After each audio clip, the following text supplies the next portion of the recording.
I'm Dave Marshall. I'm a city councilor in Portland, Maine. And my first experience with elected office was when I ran for city council in 2006. And after 4 months of knocking on doors and working really hard, I was successful in that campaign and beat a couple of opponents that were a lot more older than me, a lot more experienced and better financed. But we've got a lot of good experience in Portland, doing the grassroots campaigning, and that's what won the day. Since then, I've been reelected in 2009, and I'm up for reelection again this year. And been able to focus on a lot of different things in Portland. There's two other Greens on the City Council with me, Councilor Kevin Donahue and Councilor John Anton. So we make up about a third of the council. It's officially nonpartisan board. And we've been able to do a lot of great things involving reforming zoning in order to encourage housing in the downtown. We've passed green building codes, which led to a LEED Gold standard for a new Jetport terminal. It also has a geothermal heating system. We invested in all of our municipal buildings, put in about $11 million, which is saving us about $1.7 million a year in energy to cut down our carbon emissions for our municipality by about 31%. And we've also done things as extreme as change our city charter.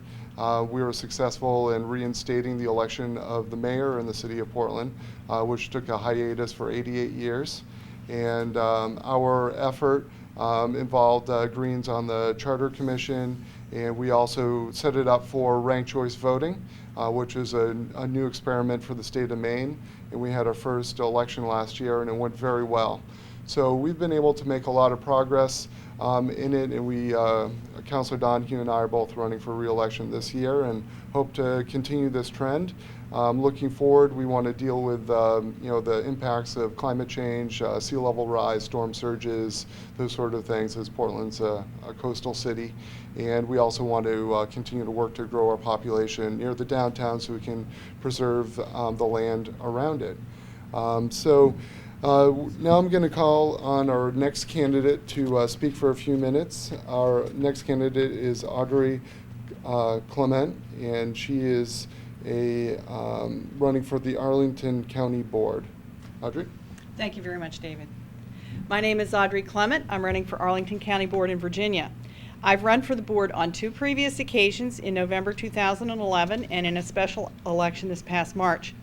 I have my work cut out for me this November because my Republican opponent has the distinction of being probably the only person in the United States, aside from my dissertation advisor, who actually read my dissertation in political science.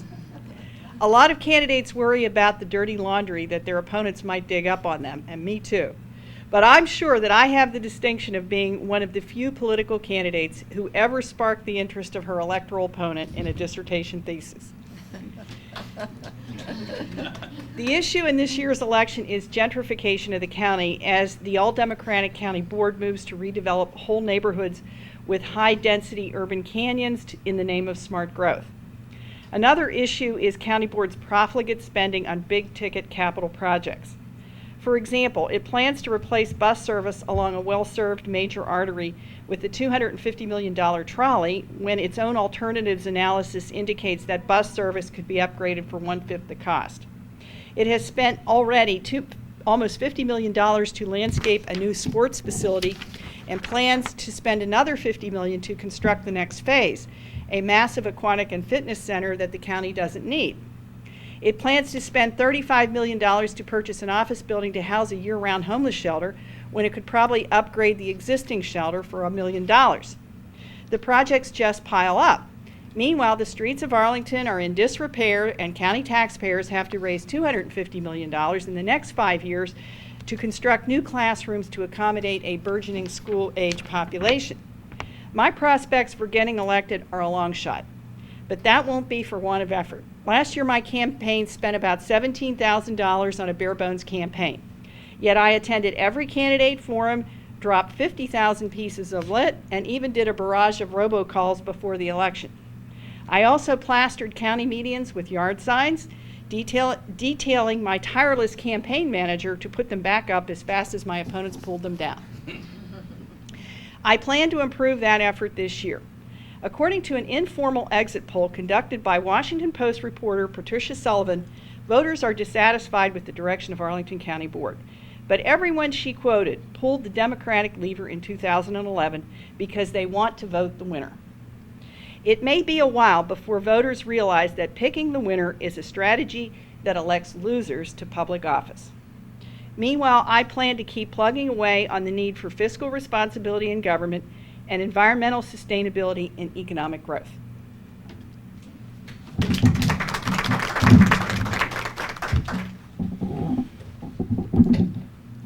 Great, awesome to hear what's happening in Arlington.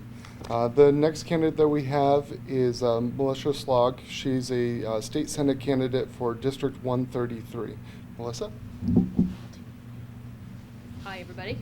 It's District 33, just so you know. You can stand up. It's District 33, and that goes from Portland, Connecticut, all the way down to Westbrook and Clinton. It's the Connecticut River Valley. I actually hate politics, and you'd be surprised why I'm here. But I crave democracy. We deserve democracy, so we need to demand democracy. I realized politics became a dirty word when my senator, Eileen Daly, a Democrat who just retired after 20 years, too long, made a backroom deal with a private developer to trade away state conservation land overlooking the Connecticut River. Is this how democracy is supposed to work? No, this is politics. As Ralph Nader said, if you don't turn on to politics, politics will turn on you.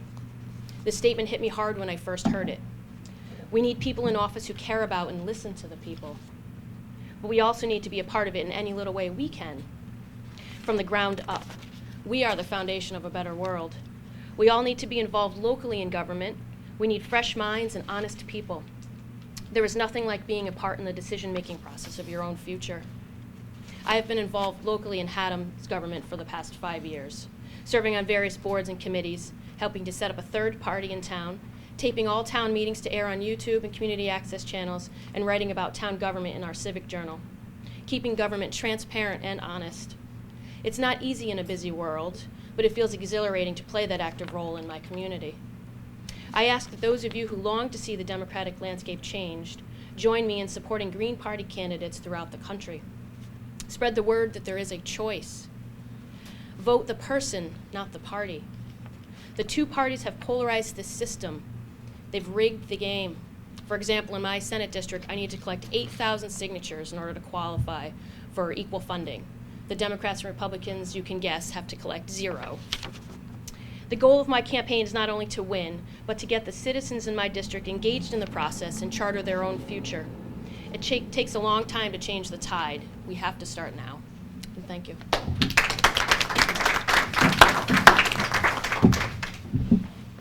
Thank you so much, Melissa. Our next candidate is Candace Cavity. She's running for State Board of Education in Michigan. Candace? Thanks. I'll just take this and sit right here. Yes, hello from the great state of Michigan. I'm actually a product of public education, as probably most of you are. I graduated from the University of California, Berkeley, one of our finest public education institutions. Eventually, in the 1960s, I became a public school teacher, certified at the elementary level in Chicago on the South Side. My 2 children both went through the Chicago public school system and are today lawyers. Since we're at a legal campus, I picked up one of these magazines, the National Jurist, and their feature story is which law schools are failing with employment transparency. That's the question of how valuable is your education when you go out to seek a job. This is a very important issue as student loans today exceed the value of credit card debt. So we have to demand our institutions provide us with some information. There are a lot of online schools and they're vocational schools. They're probably very good and worthwhile, but we want to know. I was proud to see that one of our Michigan law schools heads this list, number 1. You can check it out. Wherever you live, you probably have an interest in benefits. When I started teaching in the Chicago public schools, the death benefit for a female teacher was half that for a male, because we were all supposed to be married and depending on our husbands. Of course, that has changed with time. Another gender issue that we can all celebrate this year is the 40th anniversary of Title IX that gave females an equal funding opportunity at educational institutions in athletics. For the past several years, I've been involved with an anti-bullying campaign. And we are very proud to say that our Michigan governor this year signed an anti-bullying piece of legislation that requires every school district in our state to include an anti-bullying policy in their handbook. We all know the tragedy of Trayvon Martin. Trayvon Martin was suspended from his school in Miami at the time his father invited him up to Sanford so that Trayvon would not be running the streets, but would be responsible to his father. We know what happened there. In the Flint area, we've involved ourselves with the ACLU in investigating alternatives to school suspension. One of the reasons I'm throwing out all of these issues is I'd like to hear from you and people in Michigan for their ideas on these issues. We also want to protect children in our schools from sexual abuse. We all know what has happened at Penn State. We don't want that. We want to protect the health of our children. We currently, in my town of Lapeer, require our coaches to have CPR training and training in the use of the defibrillator. CPR training saved the life of one of our teen students last year. We hope that the whole state will soon move to that. We have new challenges are coming in. Every school district in our state is faced with a shortfall in funding. We have about $7,000 per pupil. However, we as Greens especially know that we can't continue busing our students into the future as the cost of fuel is going to again rise, the cost of heating buildings, et cetera, et cetera. We've started to investigate online education. One of our closed schools is now being reopened as a virtual learning center with online facilities where students can be supervised by teachers who can answer their questions, but they can have the advantage of personalized education and at the hours and times that they want it. We recently did encounter a scandal of sorts in one of our urban school districts. We found that the employees were adding on family members or friends who were really not eligible to be covered with the health insurance provided. I, of course, don't condone doing anything that's not legal, but I felt a certain empathy for these people because I understand how important health care is to every one of us. And we need a national health care program, single payer, Medicare for all. Thank you. Good job. Thanks so much, Candace. Next we have Jesse Townley, who's a member of the Berkeley Rent Board. Thanks. Hi. Is this on? Yes. Okay. I'm Jesse Townley. I'm an elected member of the Berkeley Rent Board in Berkeley, California. We oversee and run the rent control program in Berkeley, as well as advise the city council and other parts of the city about various tenant, property owner, land use issues that has to do with residential properties. 4 out of the 9 rent board members in Berkeley are Greens. I was elected to the rent board in 2008 and was just re-elected with actually the most number of votes in 2010. Thank you. I did lose my first election that I ran in, so kind of par for the course. In 2004, I ran for city council. But as you've heard other people up here talk about, it was all about knocking on doors and meeting all of my neighbors and all of their neighbors and all of their neighbors. I've been registered Green since 1992, and I am the general manager of Alternative Tentacles Records. It's a record label owned and run by Jello Biafra, who ran for mayor in 1979 of San Francisco, and one of his infamous campaign promises was to make all of the businessmen dress in clown suits when they went to work down in downtown San Francisco. He didn't win. He came in fourth out of a bunch of candidates. But he's my boss, and so that's always interesting. He's also a longtime Green. He was a Green Party candidate for president in 2000 before stepping aside for Ralph Nader. I'm originally from Philadelphia. I came out to Berkeley and I started volunteering at 924 Gilman, which is an all-ages volunteer-run punk rock, art, alternative music space.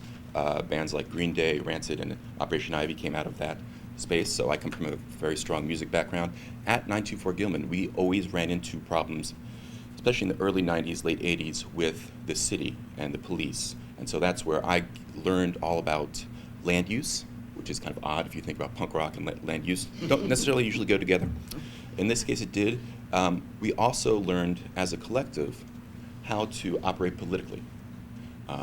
When there was a beat cop who was not as understanding of what we were trying to do, provide an all-ages safe space, a very creative space for people. When the beat cop didn't quite get that or wanted to shut us down, we would go above his head. And this is politics 101, right? You go above the person who's giving you a problem, and you continue to do that. So that's how I got involved with local politics. I served on a couple of commissions, and then eventually was elected, as I mentioned. A couple things that I'll get out of the way for the next person. Right now, we're working very hard on foreclosure issues. We're counseling tenants and property owners about their rights, about what resources are available to them. In Berkeley, if you are a tenant, for instance, in a foreclosed building, you cannot be evicted just because your building has been foreclosed upon. A lot of tenants have no idea. They assume that they go out when the property owner goes out, and that's not true. So that kind of real basic information was one of the things that we are working very, very hard and tirelessly to get out to the community. I'm also very deeply involved with seismic safety issues, and I could talk about that till everyone's eyes glaze over, so I'm not. The last thing I'm going to say is Berkeley is a very special town, as all of you know. Politically, it's very special because the range of politics runs from the Greens and progressive Democrats on the left, and on the right you have the moderate Democrats and a couple of conservative Democrats. Republicans are extremely rare on the ground. And so I've worked very closely with progressive Democrats. In every election, we have a coalition of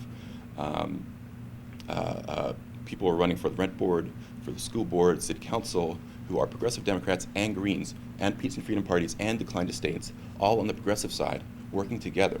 And that's something that I think more people on the national level of the Green Party, I think more and more people are understanding that reality and not seeing everything as us against them. I think that's a very good and positive development as we move forward and when we continue to win more and more seats and gain more and more political power. Thank you.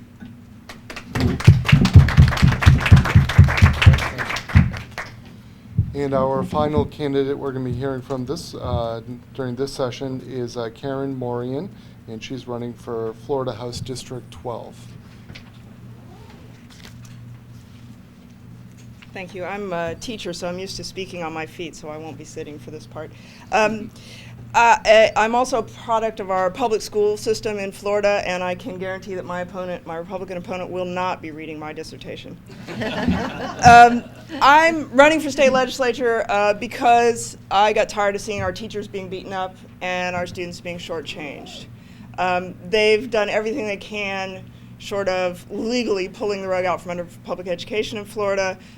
They've driven wedges into it. We were within a tie vote last year of the trigger bill, which would have made it possible to privatize our education system. And so we're really, really fighting in Florida to protect public education. They took $300 million out of our university system just this year, right? The University of Florida, one of our signature schools, is shutting down its computer science department in the 21st century due to this shortfall. Goodness gracious. Exactly. Somebody recently said we're becoming a farm team, that Florida is producing quality faculty who then leave the state to go where there are fully funded programs and research opportunities, right? We're becoming a AAA ball club in education rather than the knowledge industry that we should be. So that's one reason I'm running. I'm also running because our governor and our administration recently turned down $2.4 billion for our high-speed rail, a rail system that Floridians repeatedly voted for. And with that, 30,000 jobs were gone from Florida. And we have an above the national average unemployment rate. He also just recently turned down $20 billion over the next 10 years in health care money which next year would have helped almost 1 million Floridians get health care insurance. And with that, an estimated 65,000 jobs over the next 6 years. Okay. And he did it for political reasons. There are no budgetary reasons for doing this. They fudged the numbers on the excuses they gave, but there are no real reasons for doing this other than politics. And so it's the working families in Florida that are hurting because of this. And I'm running for state legislature because this kind of penny-wise and pound-foolish economics is killing our state. And I just got tired of seeing that happen. So I want to leave you with a thought. The Reverend Dr. Martin Luther King said almost 40 years ago that we needed in this country a radical revolution of values. He said we need to move from a thing-oriented society to a person-oriented society. And I'm running for state legislature because I want to put the people of Florida before profits, and I want to help fulfill the dream of that radical revolution of values. Thank you.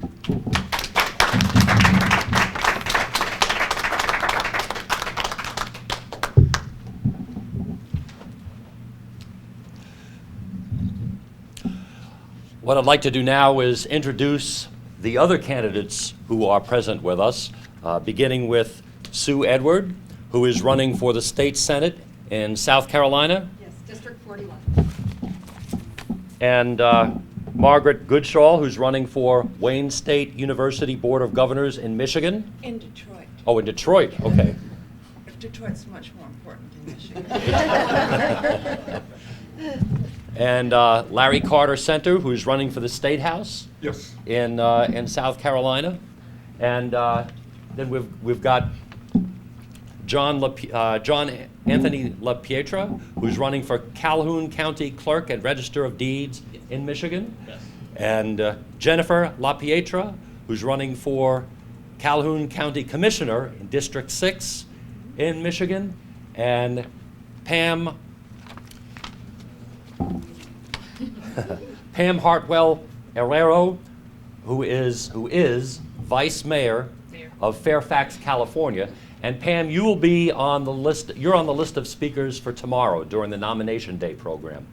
So what we'd like to do now is open the floor to questions. And if someone has an answer to a question, please come up here to the microphone to speak. And again, keep your answers pretty concise.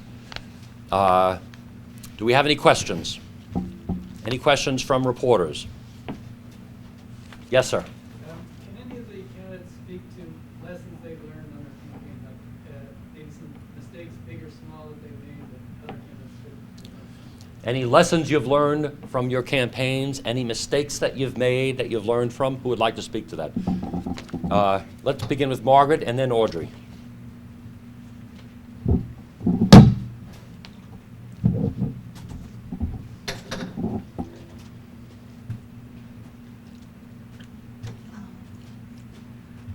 I've run for Wayne State University Board of Governors a whole bunch of times. And one of the things that I've learned is you can't focus on everything. You need to just focus on one thing. And one of the things that I've learned, we need public ownership of the banks because we need to get a hold of our own money. We don't need to spend all our time trying to get the billionaires to do something right with it. The only thing they ever do is spend their time counting the money they've stolen from us. But if we had public ownership of the banks, then we'd have control over what's going on.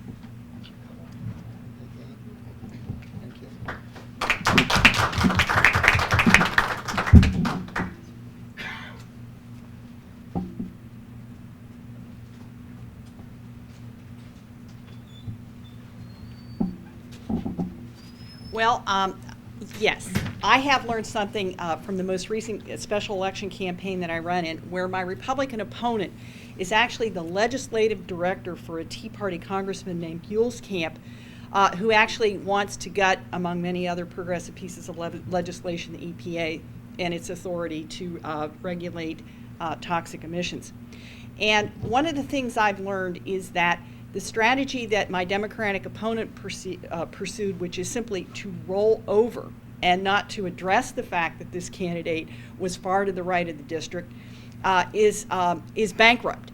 And that's because after she won election, a new election is the one I'm running for now is now in progress, and the Republican candidate has been replaced with a much more moderate Republican. And I don't think that's an accident, because the Republican in the most recent race actually did very well. Were it not for my being in the campaign, he would have won. Or at least it's debatable that if he had ran a more aggressive campaign, he would have won. He was very close to winning, and it made no sense to replace him with somebody else except for my aggressive assault on his record as an extremely radical Republican. That the radical was replaced with a moderate, and I think I had something to do with that.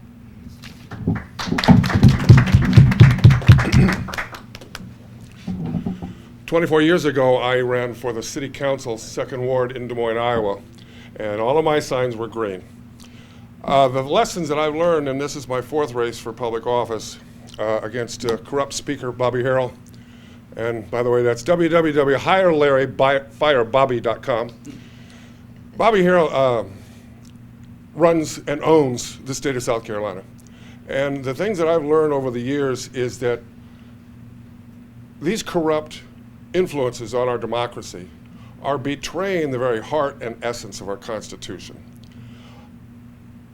Right now, in the state of South Carolina, over 200 candidates were thrown off the ballot by a corrupt South Carolina Supreme Court of all parties. So I was running a fusion campaign. I'm restricted now to only the Green Party. I was attempting to unite several of the other parties. But the bottom line is our democracy is on life support. The Green Party is the bone marrow transplant to heal this body politic. And I invite everyone to support Dr. Stein for president. She can heal this world and this democracy. Thank you.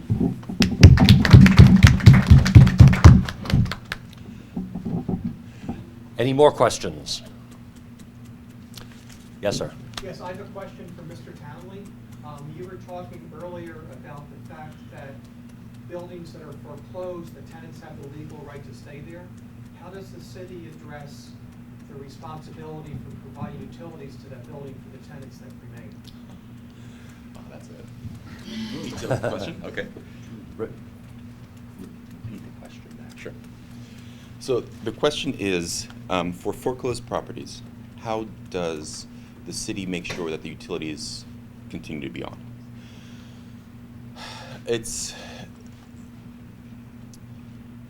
The city doesn't have much direct say in that. The utilities do, and I'm sure actually that there's a fair amount of regulation. PG&E is the local utility in that part of California. They have a fair amount of regulations where they can't necessarily turn off your power without a fair amount of notice. And I think basically what happens is if, say, a foreclosed owner just drops everything and just leaves, which is often what happens, when the power goes out, the tenant notices and calls up and says, what's going on? I mean, honestly, like, there's not much that the city has been doing directly. Jesse, as a veteran of some rent strike campaigns in the 60s in Chicago, we urged tenants to form groups and hire a lawyer, and I'll call it a trust fund. A fund would be set up that was called escrow. lawyers can explain this better, but the tenants would continue to pay their rent, but it would be held in this account in escrow, and then it would be dispersed for some of these essentials by the lawyer. So I think that has worked in the past, probably as a strategy.